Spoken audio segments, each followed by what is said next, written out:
안녕하십니까. 어, 날씨가 많이 쌀쌀해졌습니다. 여러분, 이제 한참 덥다 그래가지고 가을이 언제 오냐고 했는데 벌써 겨울옷 꺼내게 생겼습니다. 에, 인간이 참 간사하죠.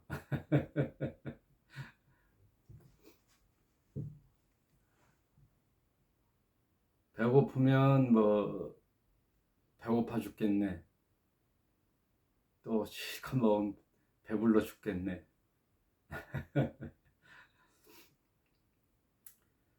성경을 한 장씩 살펴보는 성경 일독, 이제 마지막 책인 요한계시록을 달리고 있습니다.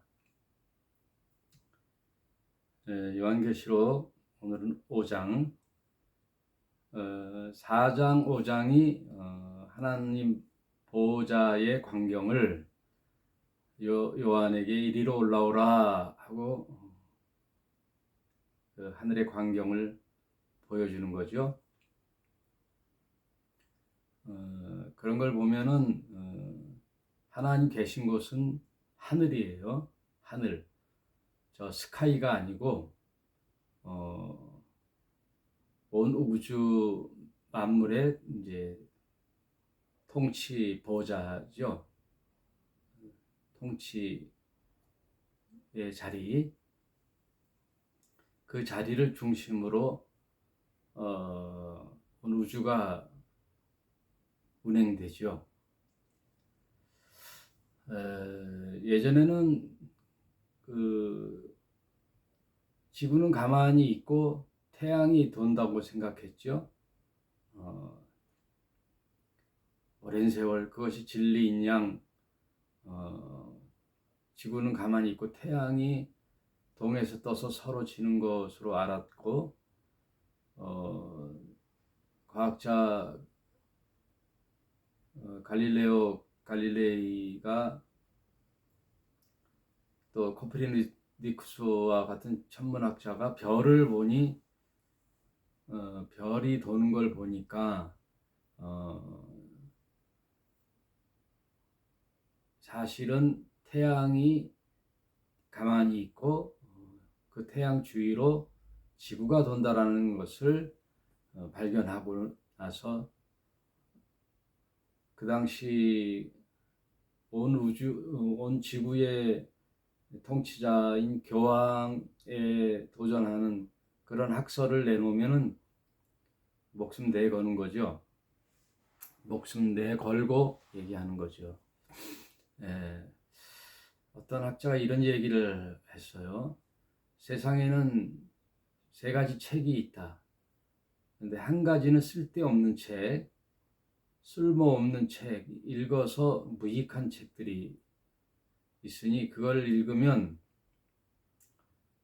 시간 낭비하고 유해하고, 그 다음 세상에 유익한 책, 그 유익한 책이 오랜 시간 사람들에게 영향을 주고 또 읽고 읽어서 많은 사람에게 어느 한 시대만 영향을 주는 게 아니라 오랜 시간, 1000년 이상의 시간에 사람들에게 영향을 주는 책을 고전이라 그러죠. 고전. 그리고 그 고전 중에서 몇 권의 책은 사람에게 영향을 줄 뿐만 아니라 목숨 걸고 이 책을 사수하고 사유하고 지키는 그런 책이 있죠. 그 책을 경전이라고 하더라고요. 경전.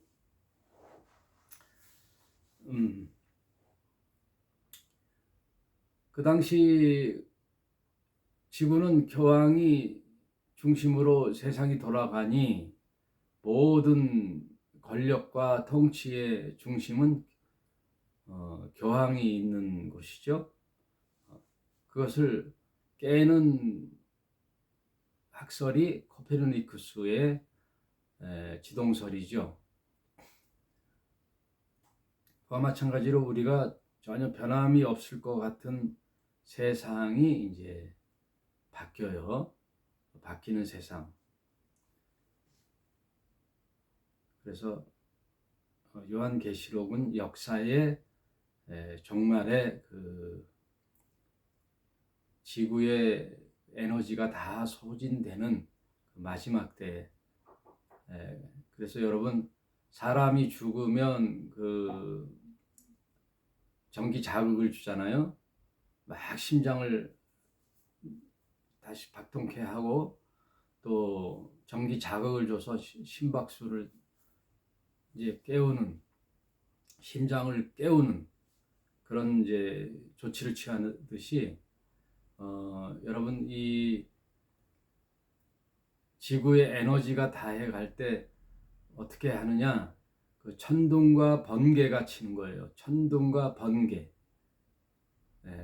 그 정기적인 에너지. 그리고 바다가 오염이 되는 것을 막기 위하여 또 태풍이 부는 거예요. 그런 것처럼 하나님의 때에, 마지막 때에 이 땅에 통치자 하나님께서 이 땅에 오실 때에는 천둥과 번개와 뇌성이 나는 거예요. 그런 거에 요한계시록에 이제 표현이 돼 있죠. 아무튼 하늘 보좌에 요한이 올라가서 앞으로 이제 될 일들을 보고 기록하라 해서 요한에게 이제 보여주는 광경이 4장, 5장에 나오는데, 지난 시간에 4장은 하나님 보좌가 있고 그 주위에 24장로가 있고 또 네 생물이 있고 무지개가 떠 있는 그런 광경이 이제 4장에 나오죠. 오늘 5장은 한편 같은 그 보좌의 다른 면을 또 기록해 보여주는 거예요. 5장. 그러니까 4장, 5장은 하늘 보좌의 광경을 보여주고 6장부터 이 세상의 종말의 심판이 이루어지고 또 마지막 구원이 이루어지는 그런 장면들이 나와요. 5장. 내가 보매 보좌에 앉으신 이의 오른손에 책이 있으니, 그 보좌에 앉으신 이가 누구세요? 하나님이시죠. 그 보좌에 앉으신 이의 오른손에 책이 있으니, 오른손이라는 것은 또 왼손이 될 수 있어요. 그러니까 하나님 편의 오른손이면 요한이 봤을 때에는 또 왼손이 될 수 있어요. 보는 각 시각에 따라. 그러니 오른손이라는 것은 하나의 이제 한 손이라는 거죠. 예수님의 강도의 우편 강도라는 것은 기록자가 볼 때는 예수님의 왼편에 있는 자가 또 오른편이 될 수 있어요. 마찬가지로 하나님 우편에 예수께서 앉아 계셨더라. 그 사도행전에 나오죠. 승천하셔서 하나님 우편에 앉아 계셨다는 것은 하나님 편에서는 좌편이 될 수 있는데, 그 뜻은 무엇이냐면 하나님과 동등한 자리에 앉았다는 뜻이에요. 하나님 오른손에 책이 있으니 안팎으로 썼고 7인으로 봉하였더라. 봉해져 있는 거죠. 또 범에 힘이 있는 천사가 큰 음성으로 외치기를, 누가 책을 펴며 그 인을 떼기에 합당하냐 하니, 하늘 위에나 땅 위에나 땅 아래에 능히 책을 펴거나 보거나 할 이가 없더라. 이 책을 펴거나 보거나 하기에 합당한 자가 보이지 않기로 내가 크게 울었더니, 5절, 장로 중에 하나가 내게 말하되 울지 마라, 유대 지파의 사자 다윗의 뿌리가 이기었으니 이 책과 그 7인을 떼시리라 하더라. 그 당시 요한의 나이가 굉장히 많았을 텐데, 90세 정도 됐을 텐데, 그 노인네가 그 봉인된 책을 보고 이제 울죠. 그 봉인된 책이라는 것은 이스라엘의 구원에 관한 것이에요. 이 이야기는 이제 다니엘과 연결되어 있는 거예요. 다니엘서를 한번 보겠습니다.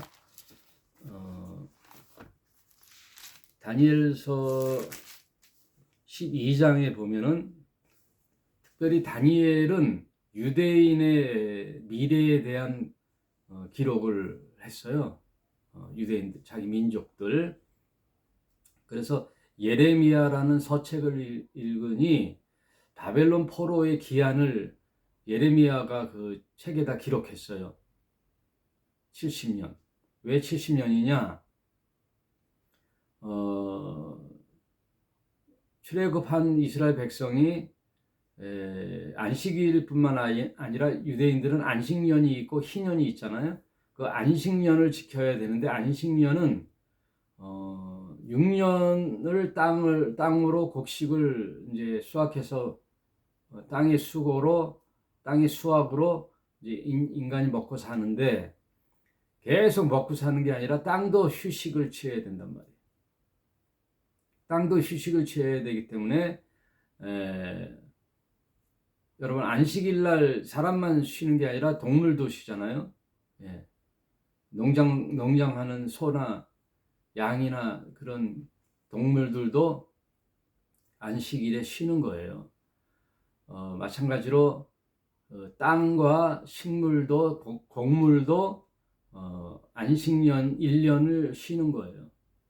그런데 안식년을 지키지 않은 그 횟수를 곱해서 70년 동안 너희가 바벨론 포로에 있게 될 것이다. 그게 예레미야서 1장에 나와요. 그래서 그 다니엘이 그 서책을 읽다가 우리 민족이 바벨론의 포로의 기간이 약 70년 되는구나 이렇게 이해를 하게 된단 말이에요. 뭐를 보고? 서책을 보고. 이와 마찬가지로 여러분 하나님의 때는 하나님만 알 수 있다라고 예수께서 얘기했다는 말씀이 있죠. 그것은 하나님이 권위 아래 뒀다는 얘기지 예수님도 신이시란 말이에요. 그리고 온 우주의 권세를 예수님께 이양했는데 예수님이 뭐 마지막 때를 왜 몰라요? 그것은 하나님의 권한에 뒀다라는 얘기는 하나님의 존중을 의미하는 거예요. 그래서 다니엘처럼 다니엘은 유대인들의 역사와 종말을 기록하는 것이 이제 다니엘서예요. 그래서 여러분 계시록을 공부할 때는 다니엘서를 같이 이제 병행해서 읽어야 되는데 요한계시록 제가 심층 강의할 때는 다 했지요. 칠판에 써가면서 이번에는 그냥 통독이니까 쭉 그 의미만 알고 지나가도록 하겠습니다. 특별히 또 다니엘서에 나오는 미카엘이라는 천사는 악한 천사들과 유대 이스라엘 백성을 위하여 싸우는 천사를 이제 미가엘 천사라고 할 수 있어요.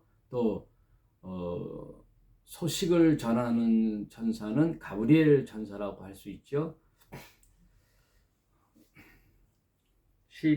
다니엘서 12장 1절 한번 보겠습니다. 그때 내 민족을 호위하는 대군 미가엘이 일어날 것이요 또 환란이 있으리니 이는 개국 이래로 그때까지 없던 환란이 있을 것이며 그때에 내 백성 중 무릇 책에 기록된 모든 자가 구원을 얻을 것이라. 뭐든지 그 1장이 중요하고 1절이 중요해요. 창세기도 1장 1절이 중요하죠. 네. 베르시트 바라 엘로힘 태초에 하나님이 창조하시니라 그 말이 중요하듯이 12장도 1절이 이제 그때 이제 구약에서도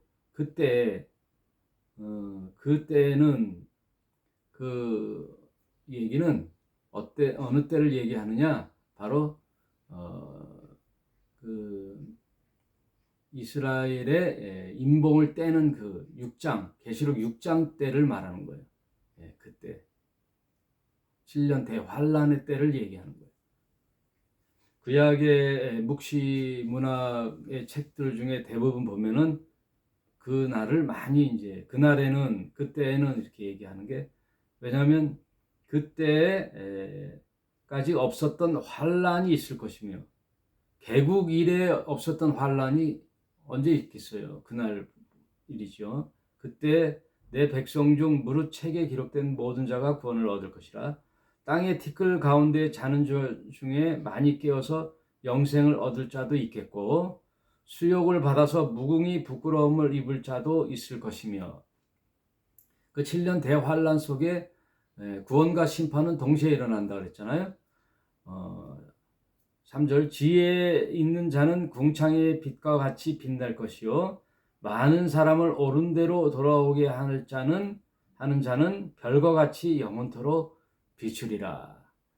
그때 유대에 이렇게 많은 하나님께로 돌아오는 자들이 있고, 그렇게 하는 자들이 있다는 거예요. 그때 활동하는 자들이 두 증인이 있고, 12지파에서 12,000명씩 14만 4천이 그렇게 돌아온다는 거죠. 그리고 그로 인하여 허다한 무리들이 14만 4천뿐만 아니라 그 허다한 무리들이 따른다. 그 얘기를 다니엘서 그때를 얘기해 주는 거예요. 4절, 다니엘아, 마지막 때까지 이 말을 간수하고 이 글을 봉함하라. 이 비밀이 봉함되어 있는 거예요. 여러분, 황제가 누구에게 친서를 전할 때에는 거기다가 임봉을 하잖아요. 임봉을 띌 자가 아무나 떼는 게 아니에요. 그걸 뗐다가는 큰 처벌을 받죠. 그래서 다니엘에게 마지막 때까지 이 말을 간수하고 이 글을 봉함하라. 그건 뭐냐면 이제 12절 이후에 나오는 그 글들을 봉함하라는 거예요. 많은 사람이 빨리 왕래하며 지식이 더하리라. 그때에는 많은 사람이 빨리 왕래하며 지식이 더하리라. 이제 종말에는 많은 사람이 빨리 왕래한다는 말은 무슨 말이냐면요, 인류 역사에 수천 년간 그 이동 수단은 말이 했어요. 말. 여러분, 초원을 달리는 말, 또 마차, 서부 영화 같은 데 보면 마차들 있잖아요. 이게 수천 년 이렇게 이동 수단으로 하다가 산업혁명이 일어나며 비행기와 증기기관차가 발명되고, 자동차가 이제 또 발명되고,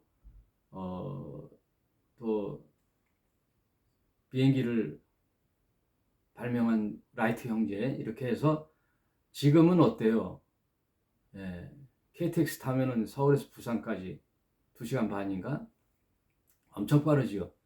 또 미국 가려면 비행기를 타고, 온 세상이 이동이 엄청 왕래가 빠르진다는 그 정말의 얘기를 지금 하는 거예요. 그리고 지식이 더하리라. 지식이 얼마나 더해요. 예?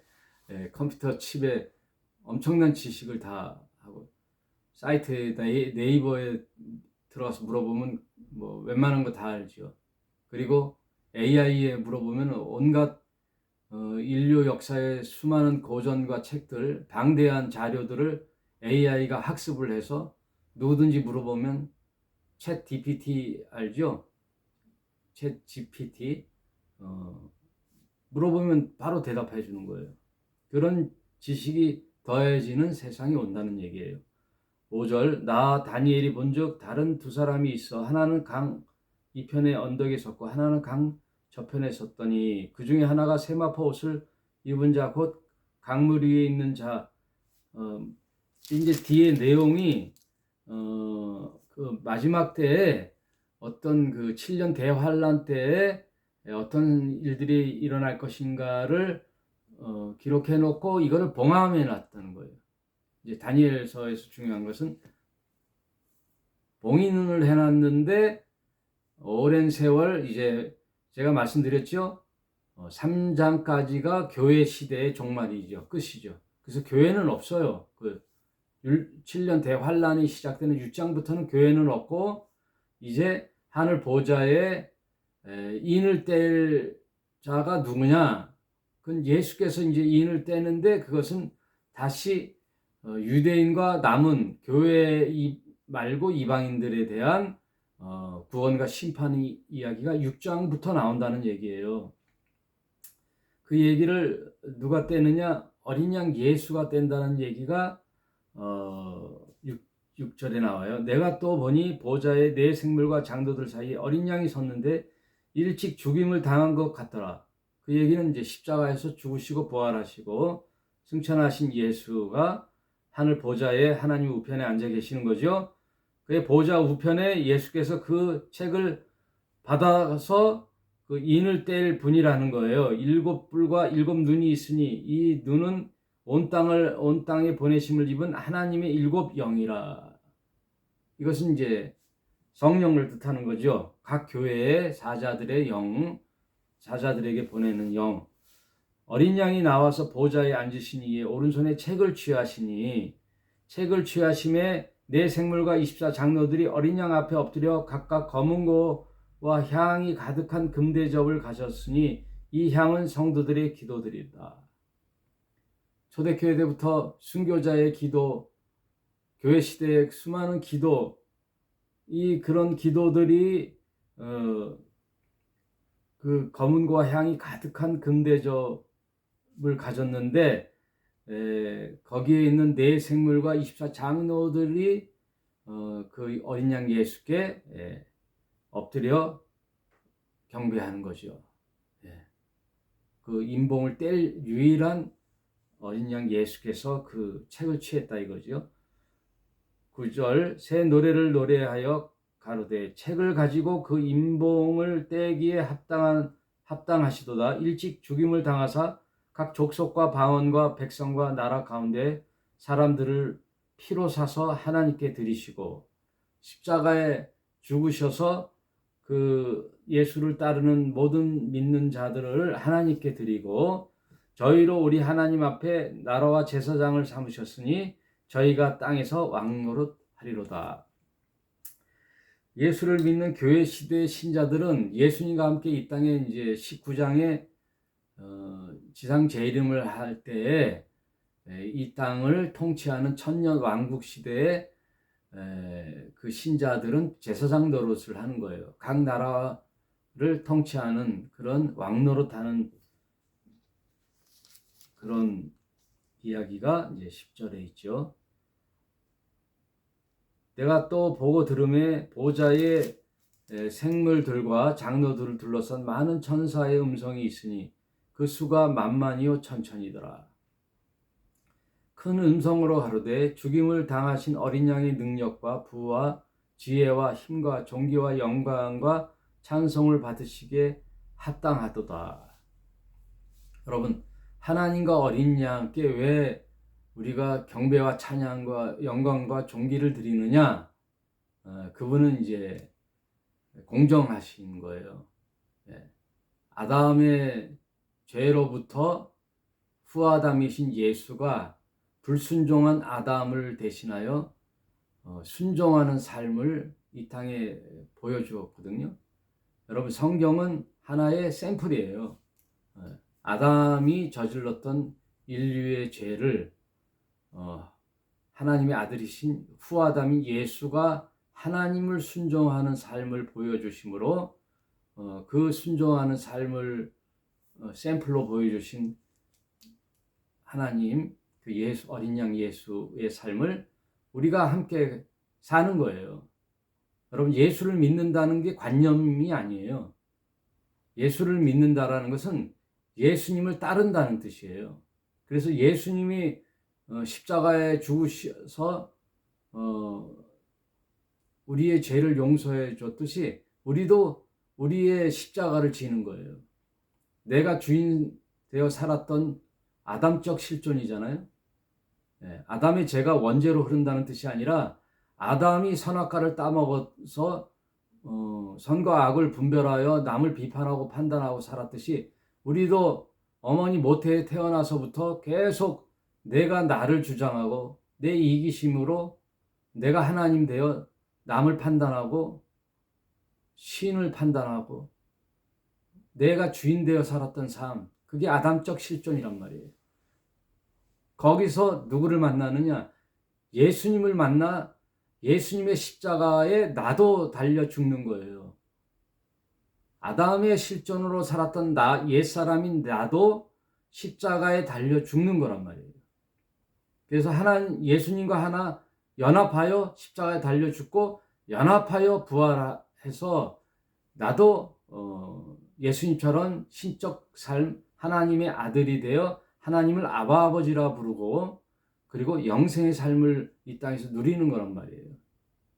육체 안에 사는 동안에도 그 영생의 삶을 누리다가 내 육체를 벗는 날 영원히 하나님과 영생의 삶을 누리는 이야기가 성경에 일관된 얘기예요.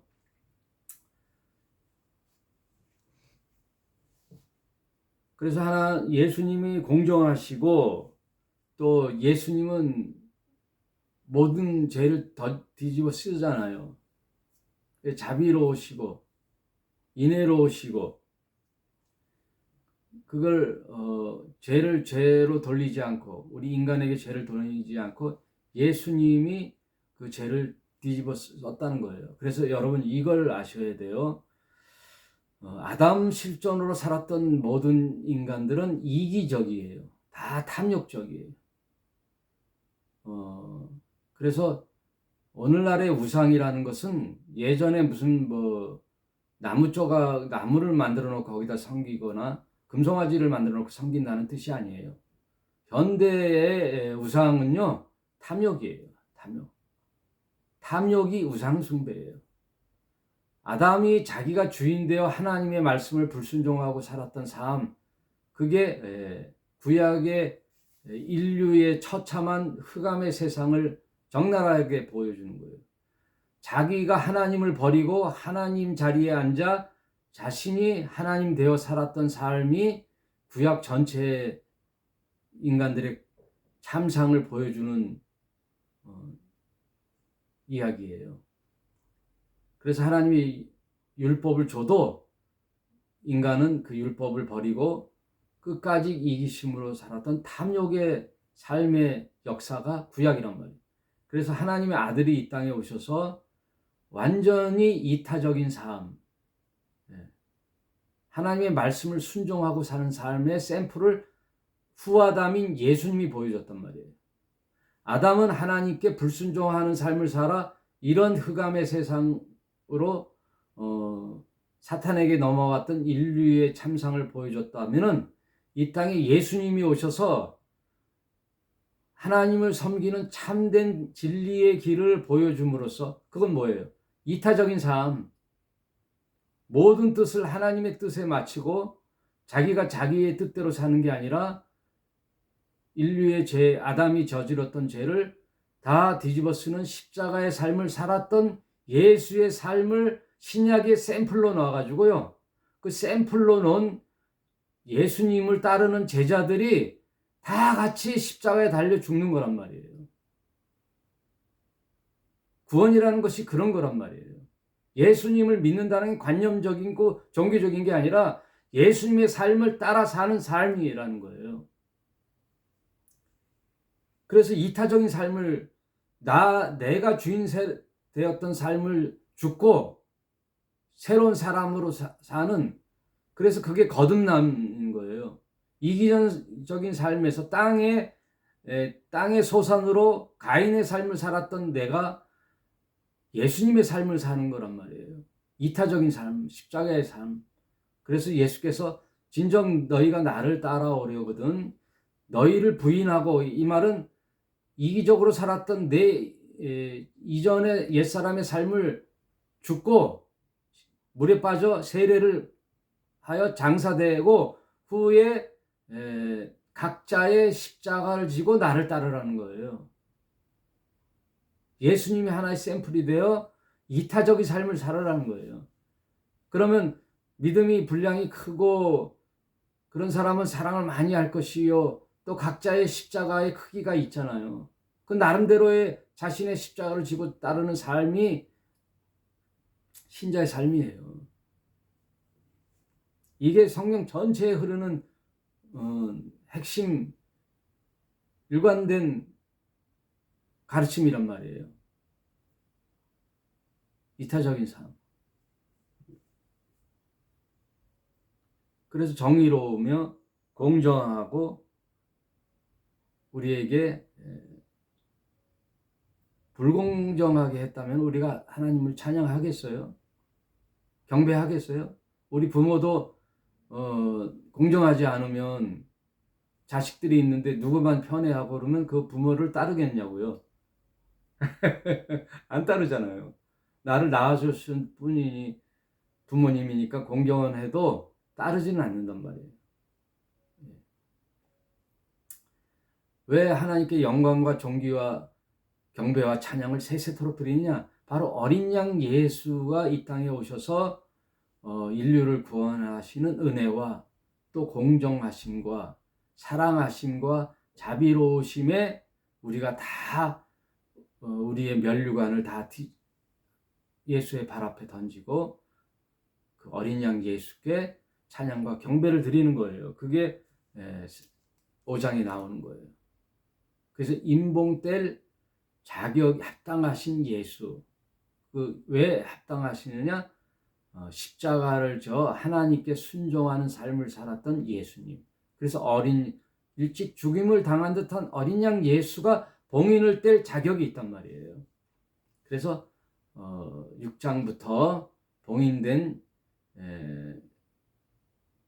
것을 떼는데 이 6장과 뭐가 연결되냐면 마태복음 제가 굉장히 중요하다고 계속 강조하는 걸 계속 얘기할 거예요.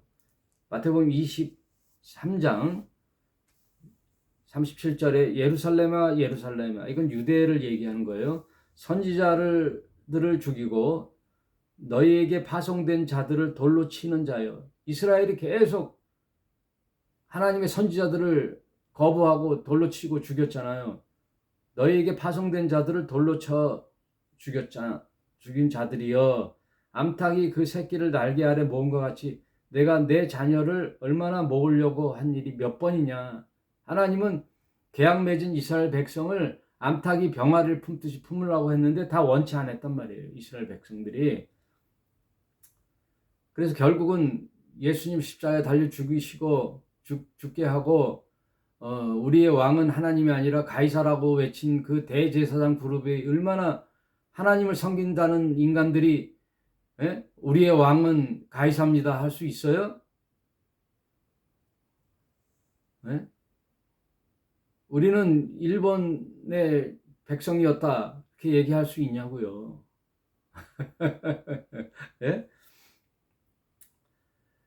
38절 보라 너희 집이 황폐하여 버림받으리라. 이제 예수께서 이제 원치 않았기 때문에 보라 너희 집이, 이스라엘을 말하는 거예요. 황폐하여 버림받으리라. 그래서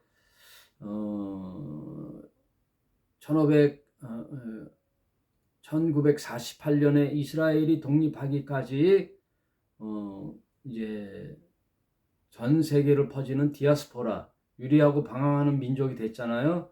그런데 1948년에 이스라엘이 이제 다시 독립하여 하나의 나라를 이뤘다는 것은 이제 종말에 하나님이 봉인을 떼는 합당한 예수의 봉인을 떼어 그들을 구원하려는 계획이 임박했다는 뜻이에요. 이게 시그널이란 말이에요. 그래서 계속 23장 이 구절을 제가 강조해서 읽는 거예요. 39절 내가 너희에게 이르노니 이제부터 너희는 찬송하리로다 주의 이름으로 오시는 이여. 그러니까 누구냐면은 재림 예수를 뜻하는 거예요. 예전에 2000년 전에 왔던 유대 땅 예수를 그냥 선지자의 한 사람 혹은 자신의 유대교를 핍박하는 걸리적거리는 거친 돌, 이거는 방해하는 이단 사이비 종파 예수를 십자가에 달려 처형했던 그 자가 성경을 보니 아, 우리의 메시아였네, 그리스도였네 하고 크게 돌이키는 일들이 일어난다는 얘기예요. 이제 그때 비로소 찬송하리로다 주의 이름으로 오시니 이여 할 때까지 나를 보지 못하리라. 그때까지 유대인들이 지금도 예수를 그냥 좋게 얘기해서 선지자 중에 하나, 예? 그렇게 하지 예수를 자기네 그 구세 메시아로 인정을 안 한단 말이에요. 그러나 이제 어떻게 다니엘에서 얘기한 바 예수께서 봉인을 뗄 이스라엘의 역사에 봉인 뗄 자가 누구예요? 봉함이 됐잖아요. 다니엘에서. 그 봉인을 뗄 지금 6장에 이제 5장에 어린 양 예수께서 봉인된 책을 받아서 떼는 거예요. 이 사건은 유대인들과 남은 이스라엘이지 교회 이야기는 아니란 말이에요. 교회는 이방인의 충만한 수가 차서 이제 3장 4장에 끝났어요. 라오디게아 교회까지 끝나고 이제 그 상황, 교회 상황은 끝나고 유대인의 구원과 남은 이방인들에 대한 구원의 계획을 하늘에 올라가 그 봉인된 책을 받는 예수님 장면을 본단 말이에요. 요한이. 유대인은 어떻게 될 것이냐 그 얘기잖아요. 그래서 6장부터는 유대인의 구원과 심판. 그래서 12지파가 나오는 거예요. 그래서 모세와 엘리야 이야기, 두 증인 이야기가 나오는 거예요. 예? 12지파 이야기가 그냥 나오는 게 아니에요. 인류 전체의 인종이 왜 12지파예요? 이스라엘의 민족을 대표하는 게 12지파란 말이에요. 이 간단한 이치를 지금 모르는 종파가 있어가지고 젊은이들을 얼마나 혹세무민하는지 미혹하는지, 예? 하나님이 어떤 그런 한 민족만 사랑하겠냐고요. 이스라엘이 폭망한 이유가 선민 백성이거든요. 한국이 세계의 훌륭한 민족이지만 하나님이 한국만 사랑하는 게 아니란 말이에요. 왜 한국 땅에 12지파가 있어요? 야, 말이 안 맞잖아요. 여러분. 왜 한국에만 새벽 예배가 있고 한국에만 방언 기도를 그렇게 유별나게 합니까? 예? 딴 데로 튀네. 방언도 왜 요즘 예? 20세기에 와서 그 미국의 아주사 거리에서부터 이제 시작됐거든요. 1800 몇 년이더라. 그때 아주사 거리에 성령이 뭐 폭발하여 방언을 했. 왜 인류 전체 초대교회 시대 때부터 예? 약 2000년이 흐르기까지 왜 방언이 안 나타나요? 하나님과의 은밀한 대화라면은 인류 역사의 곳곳에 계속해서 나와야지요. 유별나게 왜 한국에만 그렇게 특심으로 나타나요? 왜 한국에만 새벽 예배가 있어요? 왜 한국에만 새벽 예배 주일 성수가 있고 왜 그렇죠? 아니란 말이에요. 이렇게 보편적으로 보는 지혜를 얻어야 돼요. 성경을 보면요, 보편적이어야 돼요.